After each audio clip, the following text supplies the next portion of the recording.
1절로 4절입니다.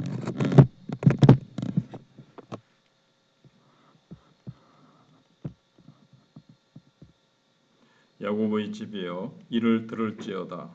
너희는 이스라엘의 이름으로 일컬음을 받으며 유다의 허리에서 나왔으며 여호와의 이름으로 맹세하며 이스라엘의 하나님을 기념하면서도 진실이 없고 공의가 없도다.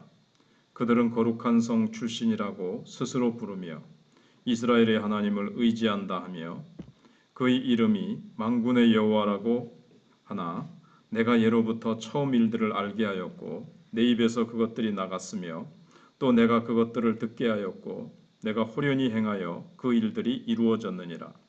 내가 알거니와 너는 완고하며 내 목은 쇠의 힘줄이요 내 이마는 노시라. 아멘. 1절 2절에서 보시면 이스라엘 백성들을 네 가지로 부르고 있습니다.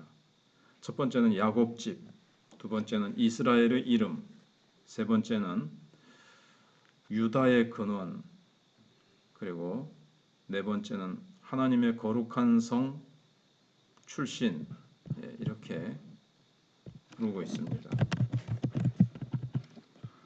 이스라엘 백성들은 이 세상에서 유일하게 하나님을 아는 백성들이었고 하나님께 기도할 특권을 가진 자들이었습니다. 구약 시대죠. 그래서 하나님을 안다는 것이 얼마나 어마어마한 특권인지 이스라엘 백성들은 잘 모르고 있었습니다. 하나님을 우리가 알아야 인간이 사는 목적을 바로 알 수 있고 또 바르게 살 수 있는 능력을 받을 수 있습니다. 그래서 본문의 표현들은 야곱의 집이라든가 이런 표현들은 모두 하나님의 은혜와 구원이 시작되는 곳이라는 뜻입니다. 근원이라는 것은 샘물이 솟아나서 강물이 시작되는 곳이죠. 그래서 이스라엘의 이름이라는 것은 마음껏 하나님께 요구할 수 있는 권한을 말합니다. 이스라엘 백성들은 하나님의 은혜와 축복을 무한히 요구할 특권을 가지고 있었습니다. 그래서 야곱집이라는 것은 하나님의 구원의 집이라는 뜻입니다. 그래서 그들이 모이기만 하면 하나님의 구원이 나타나게 되어 있습니다. 하나님께서 거기에 계시겠다고 약속하셨기 때문입니다. 뿐만 아니라 그들은 하나님의 거룩한 성 출신이기 때문에 하나님의 불말과 불병거가 지키고 있습니다. 이스라엘 자손들은 개인적으로 하나님을 바로 알 수 있는 특권을 받았을 뿐만 아니라 국가적으로도 이 온 세상에 구원을 나눠줄 수 있는 약속을 가지고 있었습니다. 아브라함에게 너로 말미암아 천하 만민이 복을 받으리라. 이 약속을 가지고 있었거든요. 그리고 이스라엘 백성들의 사명입니다. 하나님께서 아브라함을 부르실 때 아브라함 혼자에게만 축복하시려고 부르신 것이 아니라 아브라함을 통해서 천하 만민이 복을 받게 하려고, 물론 이제 아브라함의 후손 중에 예수 그리스도가 오셔서 그 일이 성취가 됩니다. 근데 이스라엘 자손들은 이중적인 모습으로 살았습니다. 말로는 하나님을 의지한다고 하면서도 실제 생활 속에서는 성실하지 못했고 하나님의 이름으로 맹세한다. 그렇게 해놓고는 실제로 맹세한 대로 살지 못하고 의롭지 못했습니다. 원래 하나님께서 이스라엘 백성들에 대해서 계획하셨던 것은 그들을 통해 구원의 샘물이 계속 흘러가서 땅끝까지 미치게 하는 겁니다.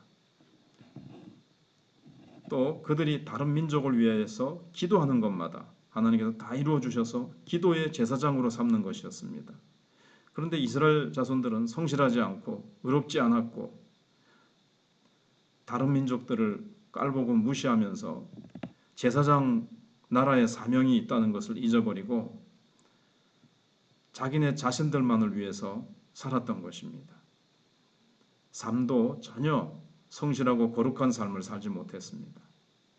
남을 도와주는 것은 고사하고 자기들 스스로가 하나님을 대적하면서 살았던 것입니다. 하나님께서는 이스라엘 자손들에게 모든 좋은 것을 다 주시기로 약속하셨습니다. 그런데 이스라엘 자손들이 먼저 하나님을 배신했습니다. 그래서 지금 이스라엘 백성들은 어떤 상태에 있습니까? 4절에 보시면 내가 알거니와 너는 완고하며 내 목은 쇠의 힘줄이요 내 이마는 노시라. 완고하다는 이 말은 사람이 일체 하나님의 말씀을 들으려고 하지 않는 것입니다.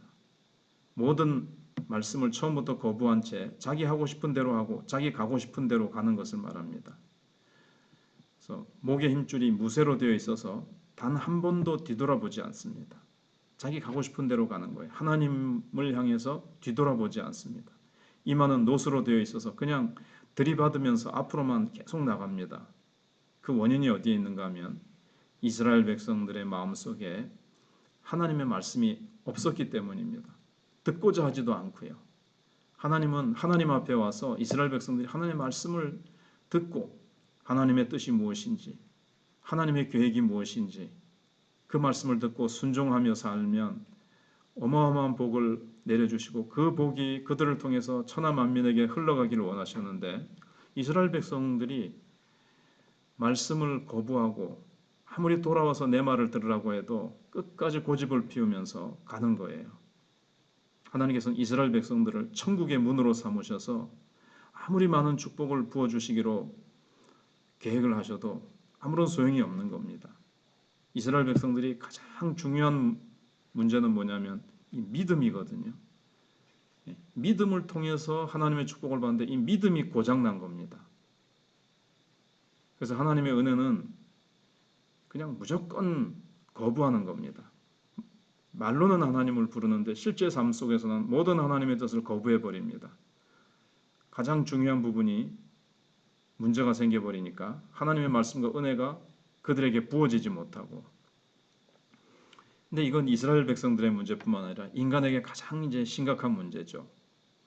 인간은 하나님과 교통하면서 하나님의 말씀을 듣고 하나님의 말씀을 따라 살도록 만들어졌는데 이 영적인 부분, 믿음의 부분이 고장나니까 지금 요즘은 막 전자동 이런 시스템 기계가 막 나오지 않습니까?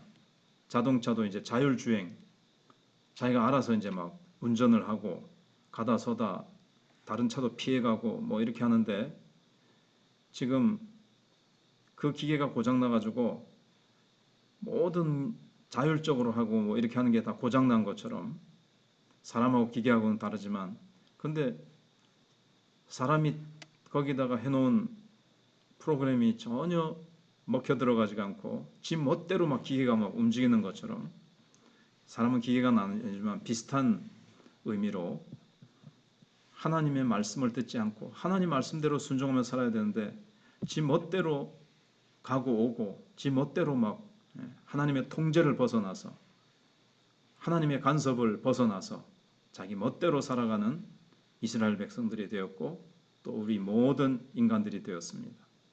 그래서 지금 날씨고 뭐고 다 지금 인간이 참된 어떤 의를 따라서 살지 못하고 자기 욕심대로 자기 멋대로 살아가니까 모든 것이 지금 막 지구의 환경이 파괴되고 또 서로 전쟁을 하고 서로 속이고 서로 잡아먹으려고 그러고 하나님의 뜻을 따라 살지 않음으로 말미암아 온 세상은 아비규환으로 빠져들고 있습니다.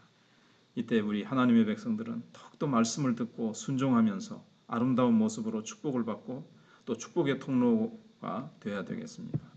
기도하겠습니다.